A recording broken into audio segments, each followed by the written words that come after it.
नमस्कार, स्वागत करती हूं आप सभी का एनबी न्यूज पर। आप देख रहे हैं अपनू उत्तराखंड बुलेटिन और आपके साथ मैं हूं अमीषा यादव। चलिए रुक करते हैं खबरों की ओर। उत्तराखंड सरकार की धार्मिक कैबिनेट ने बड़ा फैसला लिया है कि किसी भी व्यक्ति या संस्थाओं के द्वारा बद्रीनाथ केदारनाथ धाम के नाम से कोई ट्रस्ट बनाया जाता है तो इसके लिए सरकार कड़े कानून लागू करेगी। मिलते जुलते नामों को लेकर भी सख्त कानून बनाया जाएगा। दिल्ली में केदारनाथ धाम के प्रतीकात्मक मंदिर बनाने को लेकर चल रहे विवाद को देखते हुए सरकार ने यह निर्णय लिया है। धर्मस्व विभाग जल्द प्रस्ताव तैयार कर मंत्रिमंडल में लाएगा। वहीं इस मुद्दे पर बात करते हुए बीजेपी के प्रदेश अध्यक्ष महेंद्र भट्ट ने कहा कि उत्तराखंड देवभूमि के देवतुल्य स्वरूप को बनाए रखने के लिए कल मुख्यमंत्री ने एक अच्छा निर्णय लिया है। मुख्यमंत्री के योगदान को उत्तराखंड की जनता हमेशा याद करेगी। मैं इस निर्णय का स्वागत करता हूं। इस प्रकार के निर्णय से साधु संत भी खुश है।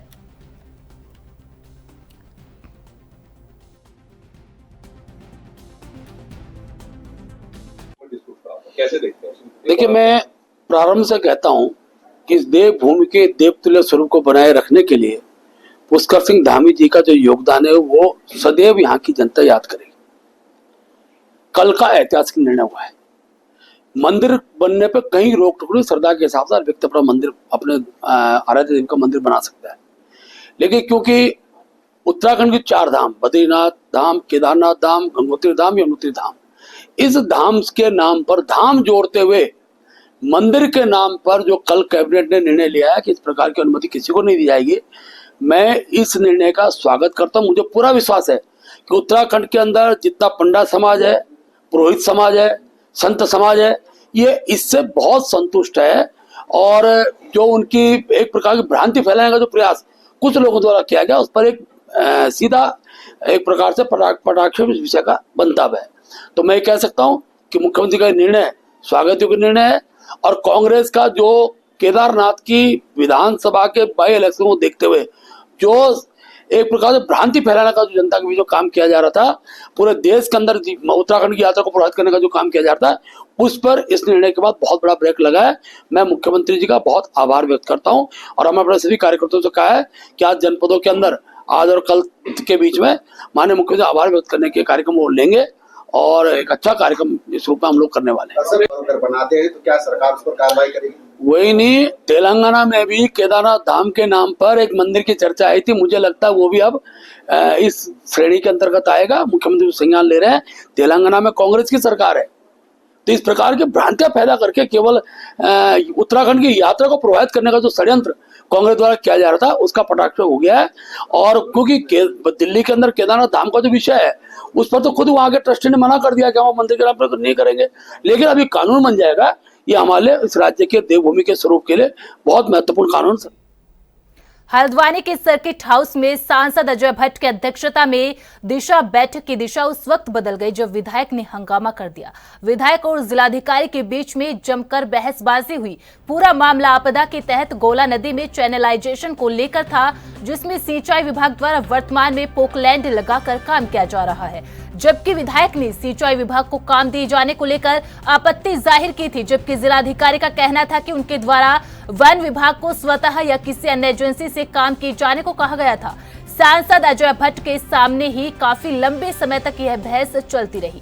अंत में सांसद को कहना पड़ा कि आखिर जिले में यह चल क्या रहा है। बैठक के बाद सांसद इस मामूली सी घटना पर कुछ बोलते हुए बचते हुए नजर आए, जबकि लालकुआ विधायक मोहन सिंह बिष्ट ने अधिकारियों पर जनता के प्रति गंभीर न होने के सवाल उठाए।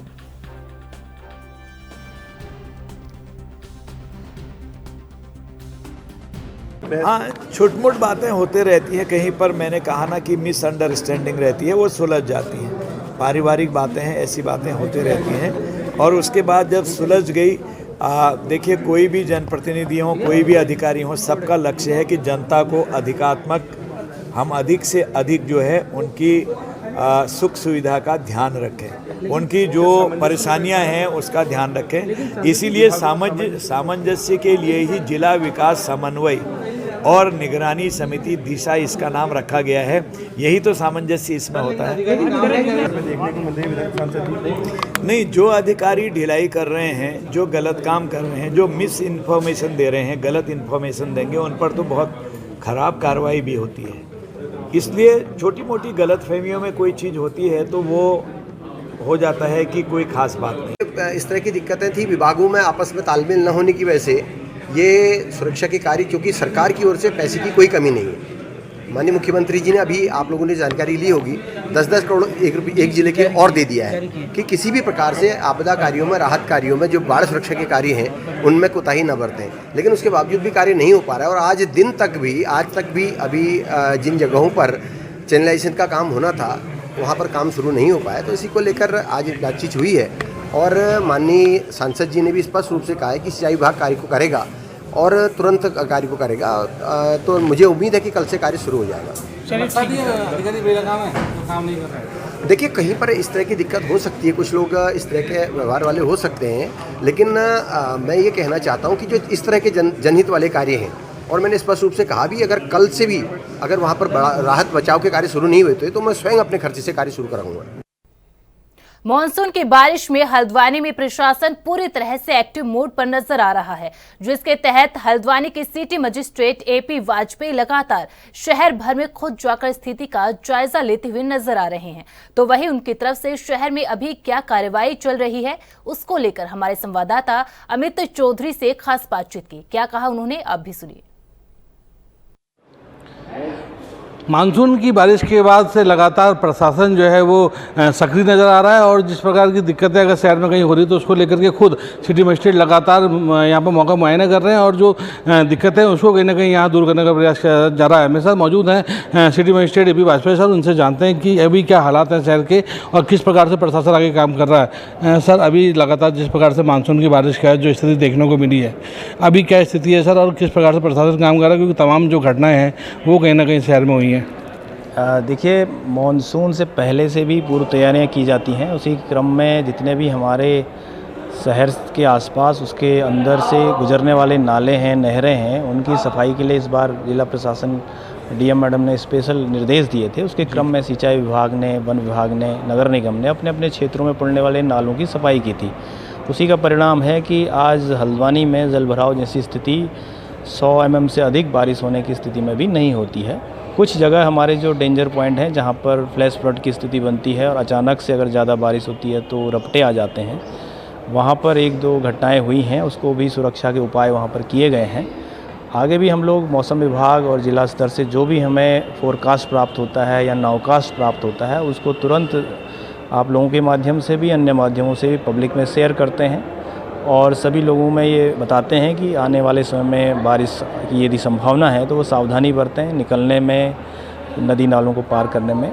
बाकी जो विभागीय परिसंपत्तियां हैं उनकी जैसे भी क्षति की सूचना मिलती है संबंधित विभागों द्वारा उसका आकलन किया जाता है। उनको रेस्टोर करने के लिए, तत्काल काम करने के लिए डीएम मैडम के स्तर से भी निर्देश दिए गए हैं। सर, वही बात करें देवखड़ी नाले की, तो देवखड़ी नाला इस बार भाई का पर्याय कहीं ना कहीं बन चुका है। युवक के बहने के बाद से वहाँ कई घटना भी, बारिश के बाद गाड़ी भी बहने की नौबत आ गई थी, बाइक भी बहने की नौबत आ गई थी। अभी वहाँ पर हालांकि आप लोगों की तरफ से काम किया जा रहा है, निकासी की स्थिति वहाँ पर ख़राब है, उसको लेकर क्या असर रहता है? देखिए, उसमें कमिश्नर सर ने भी उसका निरीक्षण किया है और उसके बाद जो स्पॉट है वहाँ पर चूँकि नहर और नाला दोनों क्रॉस करते हैं तो उसके यूम पाइप्स की भी कल नगर निगम ने सफाई की है। और चूँकि वो नाला जंगल से आता है तो कई बार उसमें लकड़ियाँ और अन्य जो पत्थर उत्थर सभी आ जाते हैं, तो उसको नियमित रूप से उसकी सफाई हो, इसके लिए नगर निगम को निर्देश किए गए हैं। वहाँ पर एक कॉशन बोर्ड भी हम लोग स्थापित कर रहे हैं, एक तरफ रेलिंग लगाई गई है, दूसरी तरफ भी लगाने के निर्देश दिए गए हैं। सर, उसमें निकासी को लेकर अभी हम लोगों ने देखा दिक्कत है, वो उतनी जगह पर्याप्त नहीं है वहाँ पर, उसको लेकर क्या निकासी का रास्ता भी चौड़ा किया जाएगा? देखिए, उसमें अभी तात्कालिक रूप से तो नियमित सफाई के निर्देश दिए गए हैं। भविष्य में उसको लिफ्ट करने के लिए ताकि उसमें पानी की निकासी और बेहतर तरीके से हो, ये नगर निगम के स्तर से इसको करने के लिए लोक निर्माण विभाग को पत्राचार किया गया है, उसमें आगे कार्रवाई की जाएगी। सर, आपसे आखिरी सवाल ये है कि जो अभी बरसात में जो प्रकार से यहाँ पे जो नुकसान हुआ है, मतलब ये सरकारी संपत्ति का और प्राइवेट, हल्द्वानी के अंदर कितना आकलन लगाया सर, किस प्रकार से सहायता राशि दी जा रही है? देखिए, हल्द्वानी और लालकुआं में अभी तक जो निजी संपत्तियां हैं जिनको क्षति हुई है उनको 26 लोगों को एक बार हम लोगों ने आर्थिक सहायता वितरित की है। इसके अलावा भी विभागीय परिसंपत्तियों में हमारे जो तिकोनिया के पास सड़क बैठ गई थी, इसी तरह रेलवे स्टेशन के पास थोड़ा सा क्षति हुई है और अभी कोई मेजर कहीं से कोई नुकसान की खबर नहीं है। कुछ हमारी नहरों की वॉल्स क्षतिग्रस्त होने की सूचनाएं प्राप्त हुई हैं, तो उसका आंकलन संबंधित विभाग द्वारा तैयार किया जा रहा है। सर, हमसे बात करने में धन्यवाद। Thank you. तो यहाँ पर सिटी मजिस्ट्रेट भी वाजपेयी सर का भी साफ तौर से कहना है कि मानसून को देखते हुए लगातार यहाँ पर जो प्रशासन है वो लगातार काम कर रहा है और कोई भी दिक्कत यहाँ पर स्थानीय जनता को ना हो उसको लेकर के लगातार मौका मुहैया किया जा रहा है और किसी प्रकार से जनता को पैनिक ना हो उसको लेकर भी लगातार यहाँ पर दिशा निर्देश अधिकारी को दिए जा रहे हैं और कहीं ना कहीं लगातार काम करने की स्थिति लगातार बनी हुई है। Amit Chaudhary, ANB news, Haldwani. DM और एसएसपी के निर्देश पर मुनिकीरेती थाना पुलिस ने नगरपालिका के साथ मिलकर शहर से अतिक्रमण हटवाया। अतिक्रमण हटाने से शहर की सड़क काफी खुली नजर आई। पुलिस ने दोबारा अतिक्रमण नहीं करने की चेतावनी भी लोगों को दी है। मुनिकीरेती के इंस्पेक्टर रितेश शाह ने बताया कि 2 दिन पहले डीएम और एसएसपी ने कांवड़ यात्रा को लेकर बैठक की थी, जिसमें अतिक्रमण हटाने के लिए निर्देश दिए गए थे। इसी क्रम में पुलिस और नगर पालिका ने संयुक्त अभियान चलाकर क्षेत्र में सड़क पर हो रहे अतिक्रमण को हटवा दिया है। कैलाश गेट चौकी प्रभारी राजेंद्र रावत ने शिवानंद गेट तक अतिक्रमण हटवाया, जबकि अन्य चौकी प्रभारियों ने भी अपने अपने क्षेत्र में अतिक्रमण हटवाने की कार्रवाई की है।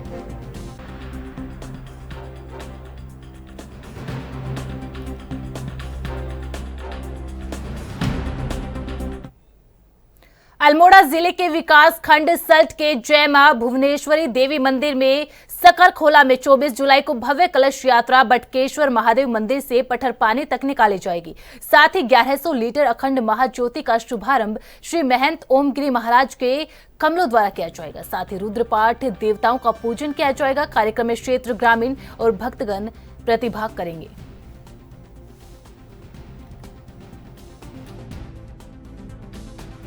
की ओर से सादर प्रणाम।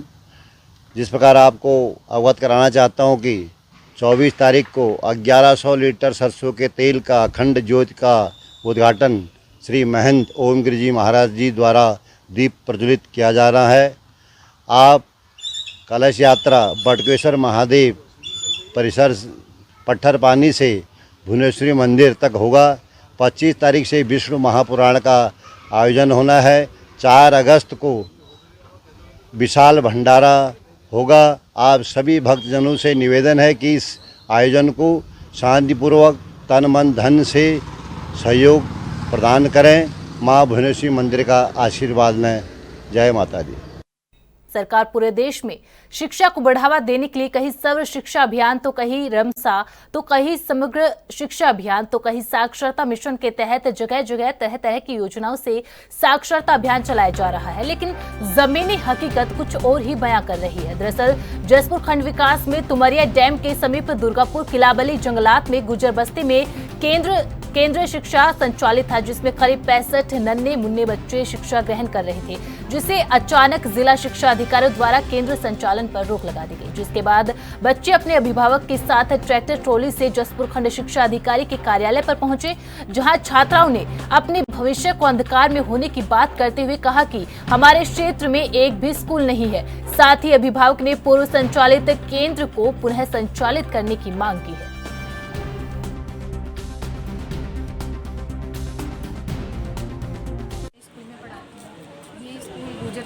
NRST केंद्र जसपुर ब्लॉक में पड़ता है। ये यहाँ पे 65 बच्चों की संख्या है, जो कि अब बंद हो चुका है। 31 मार्च 2024 को बंद कर दिया गया है ये स्कूल, जिसमें कि बच्चे कहीं नहीं जा पाएंगे, क्योंकि 5 से 6 किलोमीटर के बीच की दूरी में कोई स्कूल नहीं है। आने जाने का कोई साधन नहीं है। सिर्फ यही एक स्कूल था जो कि बच्चे थोड़ा बहुत पढ़ ले रहे थे। अब इसे भी सरकार ने बंद कर दिया गया है। ये बंद किया है परियोजना अधिकारी ने। हमारे पास फ़ोन आया था, जो रुद्रपुर में सुमन नेगी हैं, उन्होंने फ़ोन किया था कि तुम्हारा विद्यालय बंद कर दिया गया है। तो मांग ये है हमारी कि 65 बच्चों की संख्या है, जिसमें कि बच्चों का जो शिक्षा है वो बिल्कुल बंद है इस टाइम। कुछ पढ़ाई वढ़ाई नहीं हो पा रही है। और अगर वैसे तो कहते हैं कि बच्चों को पढ़ाई कराओ, शिक्षा दिलाओ, शिक्षा दिलाओ। शिक्षा कहाँ से दिलाएंगे? इनका भविष्य तो पूरा अंधकार की ओर जा रहा है। विद्यालय नहीं है, ना कोई प्राइवेट विद्यालय है और ना ही कोई सरकारी विद्यालय है। और हम कैसे पढ़ाते हैं? वहाँ पे बच्चों को बैठा करके बैठने के लिए भी जगह नहीं होती आता है। तो हम क्या करते हैं, बच्चों को जिन लोगों के घर में हम बैठ के पढ़ाते हैं वही हमारी व्यवस्था करते हैं कि यहाँ बैठ के पढ़ाओ। मतलब बैठने की भी कोई व्यवस्था नहीं। कृपाल सिंह है और ये बच्चे एनआरएसटी केंद्र गुजर बस्ती के हैं।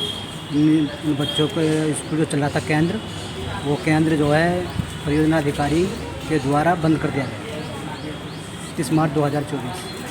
बच्चे उस समय 65 थे और टीचर 3 थे। बंद बताया कि ये योजना बंद कर दी गई, कोई व्यवस्था नहीं है, जबकि और जगह ये केंद्र सब जगह चल रहा है, तो बंद करी गई।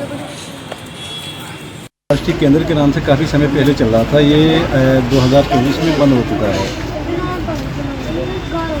और ये यहाँ पे 65 और 70 बच्चे हैं जो पढ़ाई से वंचित हैं। जो इसके बराबर में स्कूल है 6-7 किलोमीटर दूरी दुर्गापुर है और भोगपुर गांव है 6-7 किलोमीटर दूरी पे है। तो आए दिन जंगली जानवरों का खतरा बना रहता है, बच्चों के जाने में बड़ी दिक्कतें हैं।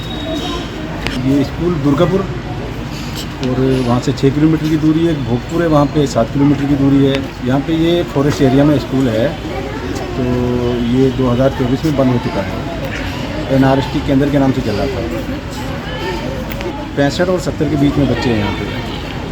इस समस्या को लेकर यहाँ पे आए कि बच्चों की शिक्षा के विषय में कुछ शिक्षा अधिकारी ध्यान करें कि जो हमारे बच्चे पढ़ाई से वंचित हैं, दिक्कतें हैं, संघर्ष, चुनौतियाँ हम लोगों के सामने हैं। यहाँ पे तो हम खुद ही आए हैं बच्चों को लेकर, जो बच्चों की पढ़ाई नहीं हो पा रही थी, इस वजह से हमें यहाँ आना हुआ। तो हमारी यही है कि हमारे बच्चों के शिक्षा के में थोड़ा ध्यान रखते हुए बच्चों की शिक्षा होनी चाहिए। हमारी मांग यही है कि जो स्कूल बंद हुआ है वो दोबारा चालू किया जाए। वहीं पे हम करणपुर गुजर बस्ती, नाम अब्दुल करीम।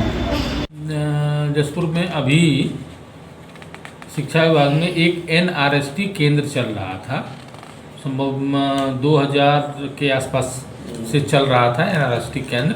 वो इस बार जो है उस केंद्र को बंद कर दिया गया है, लेकिन उन बच्चों के लिए जो है प्रति बच्चा 6000 रुपया उनके स्कॉट की सुविधा वहाँ बहाल की गई है, ताकि बच्चे आसपास के विद्यालय में, वहाँ दुर्गापुर प्राथमिक विद्यालय है, वहाँ बच्चे एडमिशन करा के पढ़ सकते हैं। उनके आने जाने की सारी व्यवस्था जो है वो है, लेकिन वहाँ के गार्जियंस आए थे, उनका मांग ये था कि हमारा विद्यालय यहीं औपचारिक विद्यालय खुलना चाहिए, मतलब यहाँ पढ़ाई होना चाहिए, यहाँ विद्यालय दूर है और जंगल का रास्ता है।